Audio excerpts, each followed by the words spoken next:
Hello student, organic chemistry ethyl bromide कैसे बनाते हैं, क्या इसके भौतिक गुण हैं, क्या रासायनिक गुण हैं। तो देखें एथिल ब्रोमाइड की प्रयोगशाला विधि। एथिल ब्रोमाइड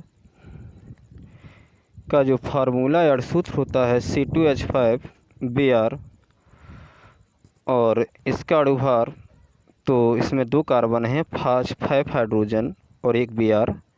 तो कार्बन का अणुभार होता है 12, सी का होता है 12। तो 2 कार्बन हैं तो 2 का गुणा करेंगे, प्लस 5H हैं, H का होता है 1, H का 1 होता है। तो 5H हैं तो 5H में तो 5 गुणे 1 करेंगे और Br का होता है 80।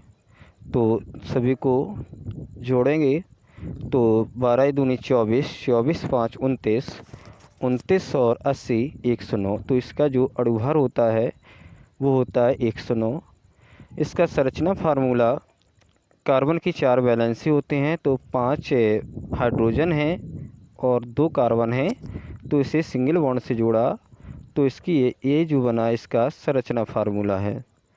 तो नेक्स्ट देखें इसे बनाते कैसे हैं, इसकी प्रयोगशाला विधि। तो प्रयोगशाला में एथिल ब्रोमाइड प्राप्त करने के लिए एथिल अल्कोहल को KBr व सांद्र H2SO4 के साथ गर्म करते हैं तो एथिल ब्रोमाइड प्राप्त होता है। तो ध्यान से देखें, एथिल ब्रोमाइड बनाने के लिए हम KBr लेंगे तो KBr को हम पोटेशियम ब्रोमाइड कहते हैं, और ये सांद्र H2SO4 या सल्फ्यूरिक अम्ल, इसे गर्म किया तो ये बना KHSO4 और HBr। तो ये KHSO4 है, इसका नाम है पोटेशियम हाइड्रोजन सल्फेट। तो अणु बैलेंस करेंगे तो यहाँ एक K था, ये K इसके साथ निकल गया।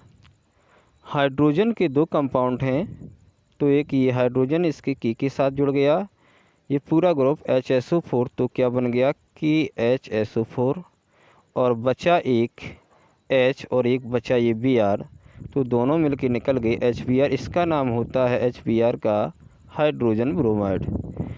सेकंड रिएक्शन देखें, फिर इसके बाद जो HBr बना है इसकी क्रिया एथिल अल्कोहल के साथ कराई।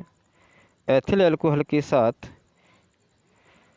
HBr की क्रिया कराई और गर्म किया तो बना एथिल ब्रोमाइड और ये जल निकल गया H2O। इसकी बनाने की विधि देखें, एक गोल पेंदी के फ्लास्क में एथिल अल्कोहल, जो इसमें रासायनिक अपक्रिया में लिया जाता है, बिल्कुल उसी प्रकार से बनाते हैं।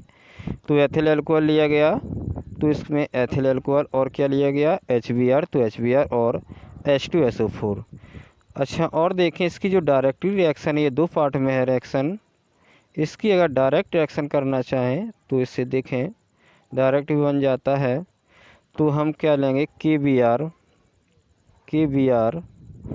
और प्लस H2SO4 और एथिल अल्कोहल, और इसे आपस में करेंगे तो निकल जाएगा आपका KHSO4 और प्लस एथिल ब्रोमाइड और H2O। ठीक है, तो ये डायरेक्ट रिएक्शन हो गई। तो बनाने की विधि देखें, एक गोल पेंदी के फ्लास्क में एथिल अल्कोहल और KBr या पोटेशियम ब्रोमाइड का सांद्र H2SO4 लेकर बालू उष्मक पर रखकर बर्नर की सहायता से गर्म करते हैं। ऐसा करने से एथिल ब्रोमाइड की वाष्प मुक्त होती है, जिस वाष्प को संघनित्र में भेजकर उसे द्रवित करके ठंडे जल से भरे ग्राही पात्र में एकत्रित कर लेते हैं और पृथक्कारी कीप की सहायता से इसे अलग कर लिया जाता है। तो इस प्रकार से इसकी बनाने की विधि हो गई। अब फिगर देखें इसका। तो फिगर में ये गोल पैंदी का फ्लास्क है, इसमें एथिल अल्कोहल और KBr और सांद्र H2SO4 लेकर बालू स्मक का मतलब इसमें बालू हो और इसे बर्नर की सहायता से धीरे धीरे गर्म करते हैं। तो यह इसकी वाष्प यहाँ से यहाँ संघनित्र से बोलते हैं जल संघनित्र में जाके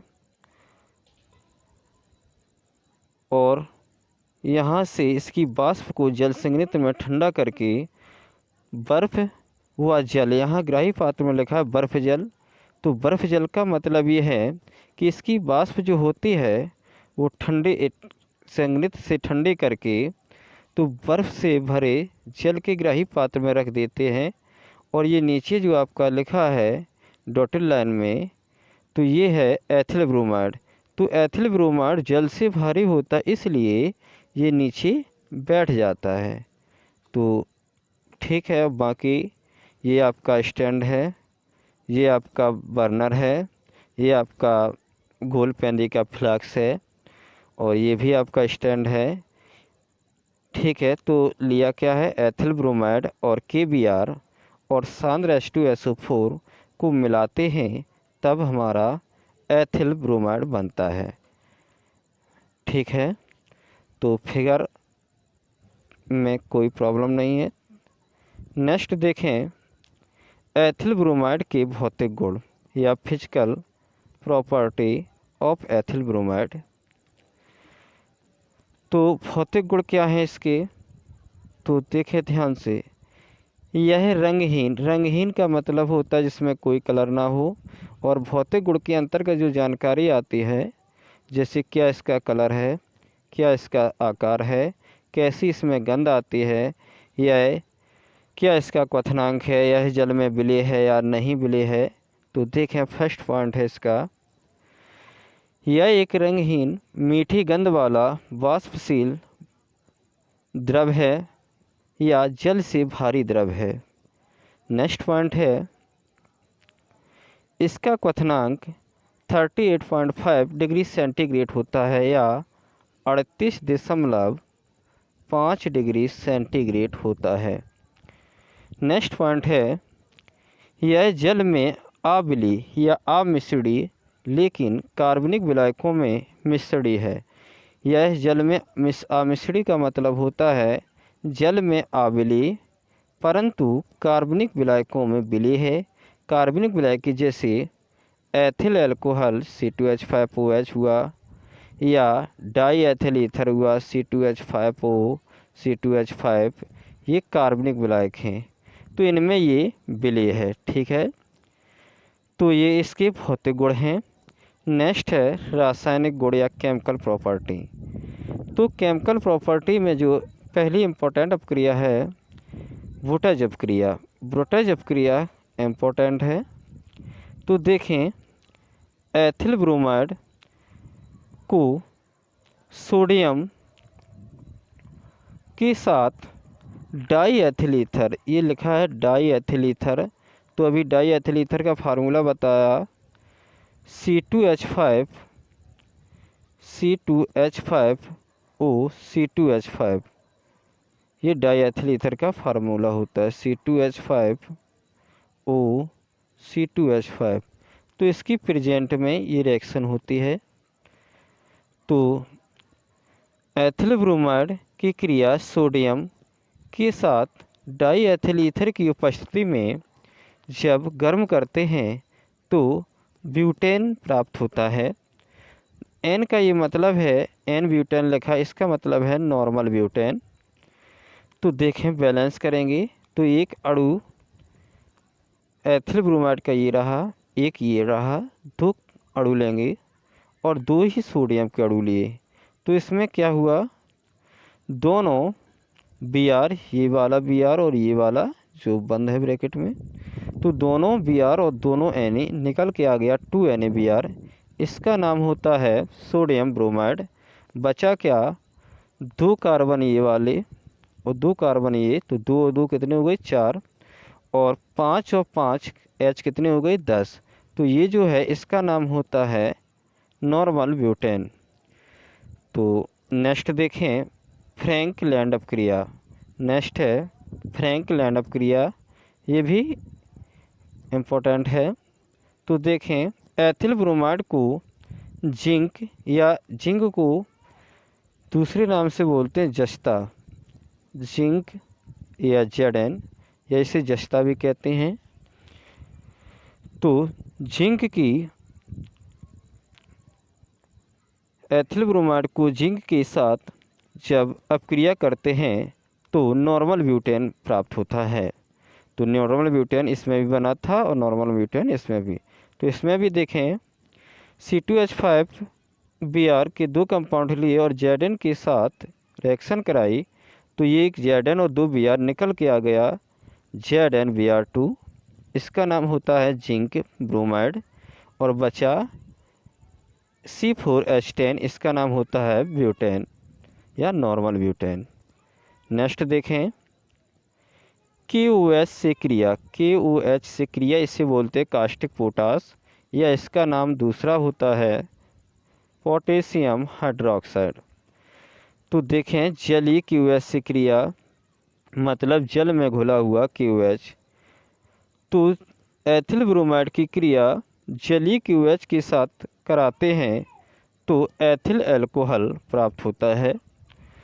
तो हमने एथिल ब्रोमाइड लिया और जलीय माध्यम में पोटेशियम हाइड्रोक्साइड को लेकर जब इसकी रिएक्शन कराते हैं तो ये वाला K और ये वाला Br निकल के आ गए KBr। इसका नाम होता है पोटेशियम ब्रोमाइड, और ये जो बना है इसका नाम होता है एथिल अल्कोहल। नेक्स्ट देखें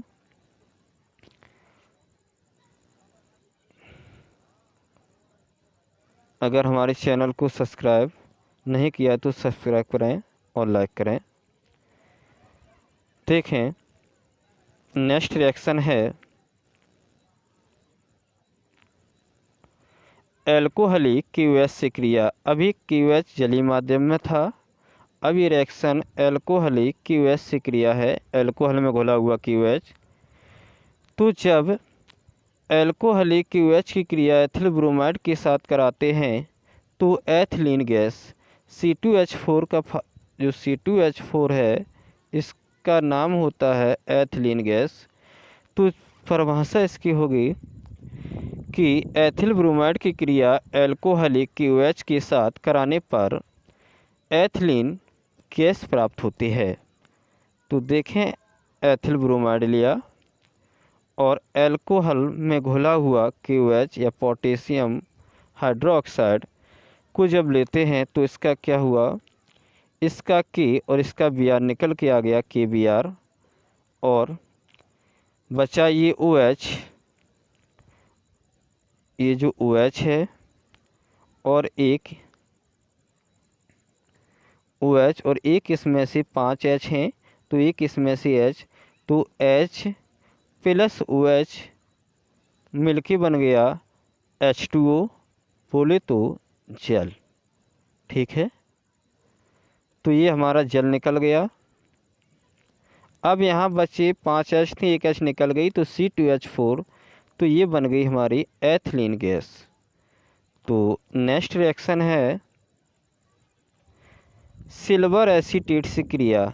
सिल्वर एसीटेट का फार्मूला होता है CH3COOAg। ये फार्मूला होता है सिल्वर एसीटेट का। तो सिल्वर एसीटेट की क्रिया एथिल ब्रोमाइड या एथिल ब्रोमाइड की क्रिया सिल्वर एसीटेट के साथ कराते हैं तो एथिल एसीटेट प्राप्त होता है। ये जो बना है इसका नाम होता है एथिल एसीटेट। तो रिएक्शन देखें तो सिल्वर एसीटेट की क्रिया हमने कराई, सिल्वर एसीटेट का formula CH3COOAg plus ethyl bromide. तो इसमें कुछ नहीं है, ये वाला Br और ये वाला Ag निकल के आ गया AgBr और ये बचा CH3COO और ये इसमें बचा C2H5, तो ये मिलके बन गया CH3COO C2H5। इसका नाम होता है एथिल एसीटेट। नेक्स्ट देखें, सोडियम हाइड्रोक्साइड से क्रिया, सोडियम एथॉक्साइड से क्रिया। सोडियम एथॉक्साइड का फार्मूला होता है C2H5ONa, इसे बोलते हैं सोडियम एथॉक्साइड। तो देखें, एथिल ब्रोमाइड की सोडियम एथॉक्साइड से क्रिया कराते हैं तो डाई एथिल ईथर प्राप्त होता है। डाई एथिल ईथर का फार्मूला होता है C2H5O C2H5, ये फार्मूला होता है डाई एथिल ईथर का। तो रिएक्शन देखें, एथिल ब्रोमाइड लिया और सोडियम एथॉक्साइड लिया, तो इसमें जो Na है, इसमें Na और इसके साथ Br मिलके निकल गया NaBr, बचा क्या C2H5 और O C2H5, ये बन गया डाई एथिल ईथर। ध्यान दें थोड़ा, अगर पोटेशियम है, सोडियम है, मैग्नीशियम है, कोई भी धातु है और उसमें कोई भी अधातु मिलती है या हैलोजन परिवार के तत्व जैसे Cl, Br, I, F, ये 4 तत्व जो होते हैं ये हैलोजन परिवार के तत्व होते हैं। तो अगर कोई रिएक्शन में आपके पोटेशियम या सोडियम धातु से क्रिया कराए, कोई भी धातु, जिंक है, तो इनके साथ यदि कोई रिएक्शन में Cl मिलता है, Br मिलता है, तो ये तुरंत रिएक्शन करके, जैसे K मिल गया और Cl में KCl बना लेगा, Na मिल गया, Na और Cl मिल गया तो NaCl बना लेता है, NaBr मिल गया। इस प्रकार से ये आपस में रिएक्शन करके जो नया कंपाउंड निकालते हैं तो वो धातु और अधातु के मिलकर ही निकालते हैं। जैसे KCl निकला, NaCl निकला, Na निकला, NaF निकला, या KBr निकला, Ki निकला। इस प्रकार से जितने भी रिएक्शन में इसी टाइप से निकलते हैं यौगिक। देखें, नेक्स्ट रिएक्शन है KCN से क्रिया। तो KCN का जो नाम होता है